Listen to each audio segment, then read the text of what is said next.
Selamat pagi Bapak Ibu Jemaat yang dikasihi Tuhan. Kita akan mendengarkan firman Tuhan, namun sebelumnya kita akan berdoa.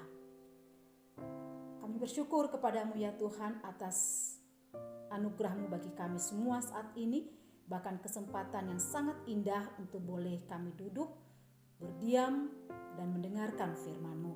Kami rindu Bapa, Tuhan yang memimpin kami untuk boleh menjelikan pikiran kami, pendengaran kami, bahkan hati kami, sehingga firman-Mu kami boleh mengerti dan memahami, bahkan terlebih kami melakukannya. Berkati jemaat yang mendengarkan maupun hamba-Mu yang menjelaskan, sehingga firman-Mu dapat menolong kami untuk boleh menjalani hari-hari kami di dalam dunia ini. Terpuji Engkau, di dalam nama Yesus kami berdoa. Amin. Bapak Ibu jemaat yang dikasihi Tuhan, pada saat ini saya akan menyampaikan firman Tuhan dengan tema berkat bagi orang yang mengandalkan Tuhan. Karena itu saya mengajak kita untuk membaca firman Tuhan di dalam kitab Yeremia pasal 17 ayat 1 sampai dengan 8. Demikian firman Tuhan. Dosa Yehuda telah tertulis dengan pena besi yang matanya dari intan terukir pada loh hati mereka dan pada tanduk-tanduk mezbah mereka sebagai peringatan terhadap mereka. Mezbah-mezbah mereka dan tiang-tiang berhala mereka memang ada di samping pohon yang rimbun, di atas bukit yang tinggi, yakni penggunungan di padang. Harta kekayaanmu dan segala barang perbendaharaanmu akan kuberikan dirampas sebagai ganjaran atas dosamu di segenap daerahmu. Engkau terpaksa lepas tangan dari milik pusakamu yang telah kuberikan kepadamu, dan aku akan membuat engkau menjadi budak musuhmu di negeri yang tidak kau kenal, sebab dalam murkaku api telah mencetus yang akan menyala untuk selama-lamanya.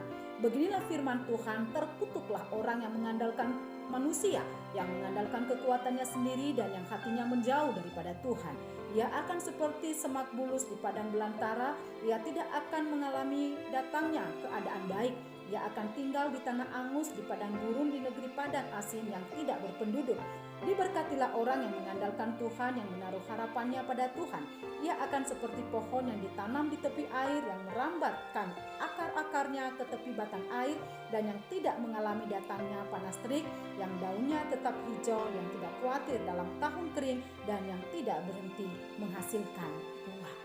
Jemaat yang dikasihi oleh Tuhan kita Yesus Kristus, orang tua yang baik kepada anak tak akan membiarkan anaknya terus-menerus melakukan kesalahan. Setiap kesalahan dari sang anak akan mendapatkan konsekuensi hukuman ataupun pendisiplinan dari orang tua. Demikian sebaliknya, ketika anak hidup benar, akan mendapatkan umpan balik dari perbuatannya tersebut. Sebagaimana dalam kitab Yeremia 17 ini merupakan kumpulan kata-kata kebijaksanaan mengenai kehidupan bangsa Yehuda. Sebagaimana diulas dalam Alkitab tentang kehidupan bangsa Yehuda, dalam pasal yang ke-16 di sana dikatakan bahwa bangsa Yehuda adalah merupakan bangsa yang jahat di mata Tuhan. Bahkan dikatakan bahwa nenek moyang bangsa Yehuda merupakan bangsa yang tidak pernah henti-hentinya mendukakan hati Tuhan. Tetapi Alkitab mencatat bahwa keturunannya jauh lebih jahat daripada nenek moyangnya. Tentu kita bertanya, seperti apa gambaran kehidupan bangsa Yehuda sehingga dikatakan bahwa mereka begitu jahat di mata Tuhan? Dalam kitab Yeremia ini kita melihat paling tidak ada 3 penggambaran kehidupan jahat orang-orang atau bangsa Yehuda pada saat itu. Yang pertama adalah bahwa mereka sudah membiarkan hatinya dikuasai oleh dosa. Dosa mereka sudah terukir di dalam hati bangsa Yehuda. Di dalam ayat 1 sampai yang ke-4 di sana dijelaskan bahwa tidak ada tanda sedikit pun di dalam hati mereka yang menandaikan bahwa ada suatu respon yang baik terhadap firman Tuhan. Yang tertulis dalam hati mereka hanyalah sebuah dosa. Yang kedua di sana dikatakan bahwa bangsa Yehuda tidak mengandalkan Tuhan, tetapi mereka mengandalkan manusia. Dalam ayat yang ke-5 sampai dengan ayat yang ke-8, mengandalkan diri sendiri, mengandalkan kekuatan mereka sendiri untuk mendapatkan kekayaan dan kenikmatan. Mereka mengandalkan diri mereka sendiri. Kejahatan yang ketiga digambarkan di sana, bahwa kehidupan bangsa Yehuda sudah sangat bobrok. Bahkan dikatakan di sana bahwa tidak mungkin lagi bagi mereka untuk diperbaharui, diperbaiki. Kenapa? Karena kehidupan moral mereka, kehidupan sosial mereka, bahkan spiritual mereka di hadapan Tuhan sudah benar-benar rusak. Saudaraku yang dikasihi oleh Tuhan, bangsa yang berbuat jahat kepada Tuhan akan mendapatkan kutukan. Bangsa yang berbuat jahat kepada Tuhan akan mendapatkan kutukan. Dan hal ini disampaikan oleh firman Tuhan melalui hambanya Yeremia, di mana dalam firman Tuhan ini mengontraskan kehidupan orang-orang yang mengandalkan Tuhan dengan orang-orang yang tidak mengandalkan Tuhan.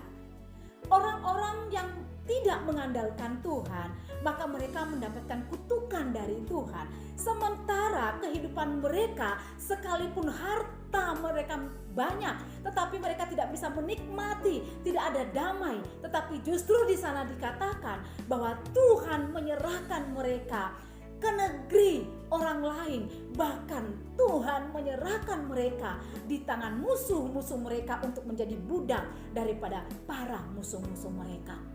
Tetapi sebaliknya, bahwa kehidupan orang-orang yang mengandalkan Tuhan, mereka mendapatkan berkat dari Tuhan. Jemaat yang dikasihi Tuhan, hal ini memberikan penggambaran kepada kita bahwa kehidupan orang yang mengandalkan Tuhan tidak akan sia-sia. Tapi kehidupan orang yang mengandalkan Tuhan digambarkan seperti pohon yang ditanam di tepi aliran air. Di dalam ayat yang ke-7 sampai 8 tadi, karena dikatakan bahwa diberkatilah orang yang mengandalkan Tuhan, yang menaruh harapannya pada Tuhan, ia akan seperti pohon yang ditanam di tepi air. Jemaat yang dikasihi Tuhan, tentunya kita bertanya, seperti apakah kehidupan orang yang digambarkan seperti pohon yang ditanam di tepi air? Yang pertama, dalam Yeremia ini dikatakan bahwa kehidupan orang yang digambarkan seperti pohon yang ditanam di tepi air adalah kehidupan yang selalu mendapatkan sumber kekuatan dari Tuhan di masa-masa yang sulit. Kita tahu bahwa pohon dapat ditanam di mana saja. Bisa ditanam di dataran tinggi, di dataran rendah, bahkan juga bisa ditanam jauh dari tepi air, apalagi dapat ditanam di tepi air. Tetapi yang membedakan mereka adalah ketika pohon ini hidup di masa-masa musim hujan yang berkepanjangan, maka pohon ini tentu saja akan menghasilkan pertumbuhan yang subur, pertumbuhan yang tetap kuat dan kokoh. Tetapi sebaliknya, ketika mereka berada di dalam kehidupan musim kemarau yang berkepanjangan, apakah semua pohon yang ditanam di segala tempat dapat mengalami kehidupan seperti ketika mereka berada di dalam musim hujan? Tentunya tidak.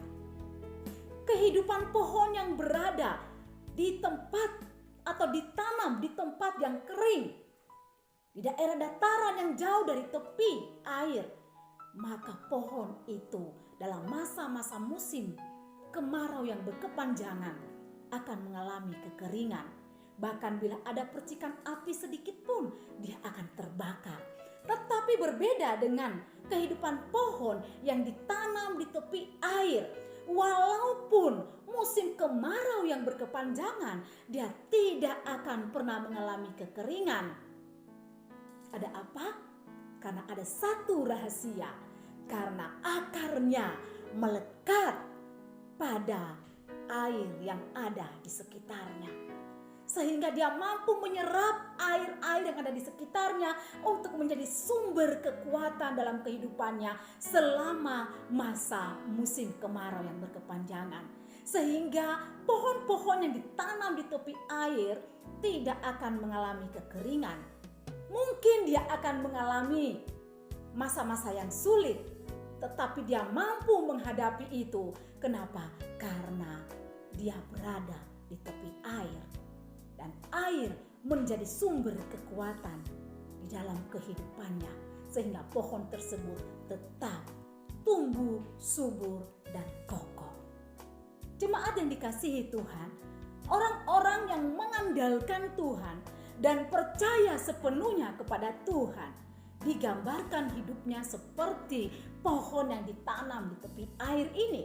Sekalipun terjadi musim kekeringan, musim penyakit, musim kesusahan secara ekonomi, bahkan musim apapun yang datang silih berganti dalam hidupnya, maka orang itu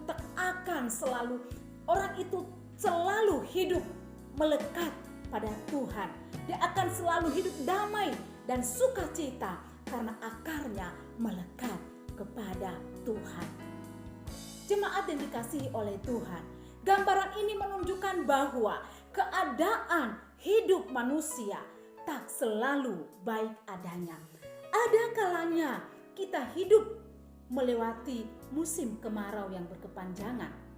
Artinya bahwa hidup ini tidak hanya diwarnai dengan kehidupan tanpa masalah, tetapi kehidupan ini juga akan diwarnai dengan kehidupan yang penuh dengan tantangan.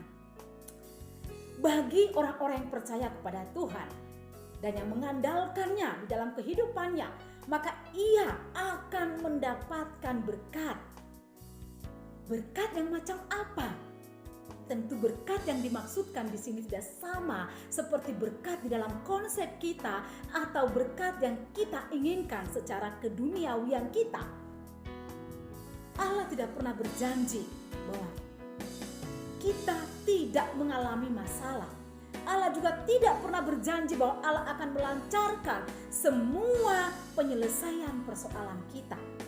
Tetapi satu hal yang harus kita yakini, bahwa Allah berjanji akan selalu memberi kekuatan di dalam menghadapi masalah dan tantangan hidup. Kita tidak akan takut dan khawatir di dalam situasi apapun, karena akar orang yang percaya kepada Tuhan tertanam jauh di dalam Allah.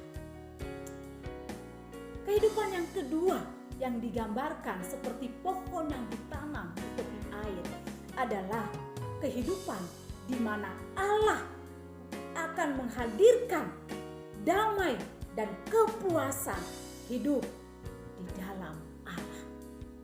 Sekali lagi, bahwa Allah menghadirkan damai dan kepuasan hidup di dalam Allah.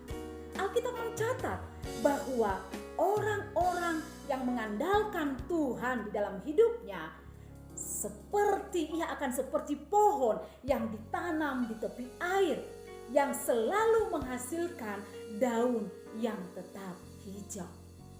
Jemaat yang dikasihi Tuhan, kehidupan ini adalah menggambarkan kehidupan orang yang memberi penghormatan penuh kepada Allah, kepada ajarannya. Mereka akan berkembang seperti pohon yang daunnya hijau dan tidak pernah layu. Sekalipun kadang-kadang daun tersebut menguning dan akan berjatuhan, namun daun yang ada pada pohon itu tidak pernah habis. Kenapa? Karena dia selalu diperbaharui. Karena pohon itu akan selalu mengeluarkan tunas-tunas daun yang baru yang selalu hijau dan terlihat subur. Dari penggambaran ini, maka jelas menunjukkan bahwa sekalipun kehidupan orang-orang percaya dilanda persoalan yang besar, bahkan sangat berat, bahkan sampai mereka mulai merasa lemah dalam menghadapi persoalan hidup, tetapi mereka tidak putus asa untuk bertahan karena keyakinan dan percayanya kepada Tuhan Yesus Kristus.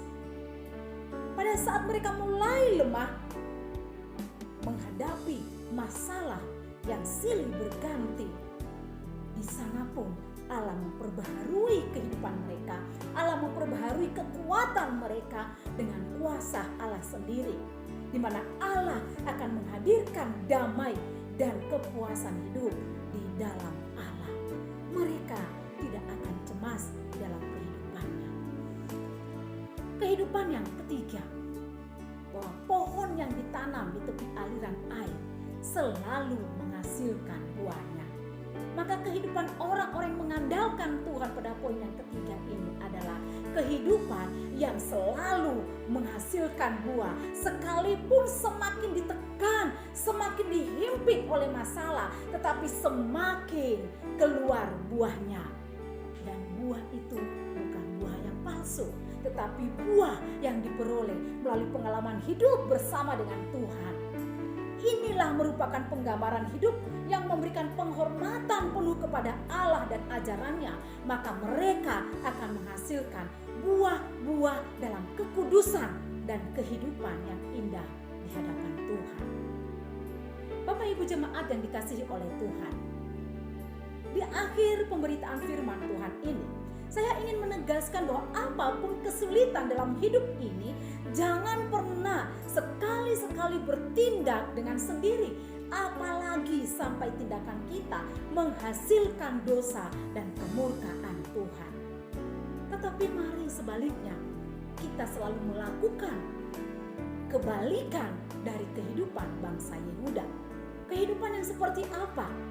Yaitu kehidupan yang pertama, mari kita selalu mengukir hati kita dengan kehidupan yang baik. Kehidupan kita dengan hal-hal yang baik, hal-hal yang memuliakan nama Tuhan. Jangan sekali-sekali mengukir hati kita ini dengan berbagai macam kejahatan yang menjijikan Tuhan. Yang kedua, sebesar apapun tantangan hidup, himpitan bahkan tekanan hidup, mari kita tetap mengandalkan Tuhan dalam menjalani hari-hari kesulitan itu. Tuhan tidak pernah janji bahwa orang-orang percaya tak akan menghadapi masalah, tetapi janji Tuhan bahwa Tuhan akan menjadi sumber kekuatan kita dan penghiburan kita di saat kita menghadapi masalah itu. Apalagi dalam kehidupan saat ini, di mana kita hampir seluruh, bahkan mungkin semuanya mengalami tekanan, baik secara ekonomi maupun juga pikiran, oleh karena kondisi negara kita saat ini. Tetapi mari kita tetap mengandalkan Tuhan. Mungkin keadaan COVID-19 ini akan terus berkepanjangan, tapi satu hal, orang-orang yang senantiasa mengandalkan Tuhan akan tetap mendapatkan kekuatan dan penghiburan, sehingga hidupnya tidak akan pernah mengalami putus asa, tetapi tetap mensyukuri hal itu kepada Tuhan. Yang ketiga, mari kita selalu menghasilkan buah dalam kekudusan. Semakin kita berada dalam tekanan, semakin keluar buah yang kita hasilkan. Dan buah itu menjadi sesuatu yang bisa menjadi kesaksian hidup bagi orang-orang yang ada di sekitar kita. Mari kehidupan moral kita, kehidupan sosial kita, bahkan kehidupan spiritual kita tetap kita jaga dengan baik di hadapan Tuhan, sehingga nama Tuhan dipermuliakan.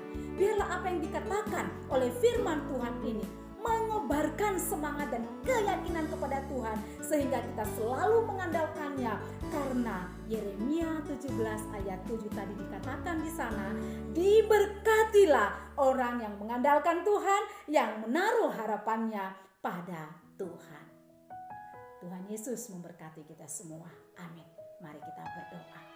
Terima kasih untuk firman-Mu ya Tuhan, yang mengingatkan kami bahwa orang-orang yang mengandalkan Engkau akan berada di dalam berkat Tuhan yang melimpah. Bukan berkat secara jasmani, bukan harta kekayaan, tetapi berkat di mana kekuatan Allah akan Engkau berikan bagi kami untuk boleh menjalani hari-hari kami ketika kami berada dalam tekanan-tekanan, bahkan kesulitan-kesulitan apapun. Terima kasih untuk firman-Mu ya Yesus. Engkau tolong kami untuk boleh menghidupi, bahkan hidup dalam firman-Mu ya Tuhan. Terpuji Engkau, di dalam nama Yesus Kristus kami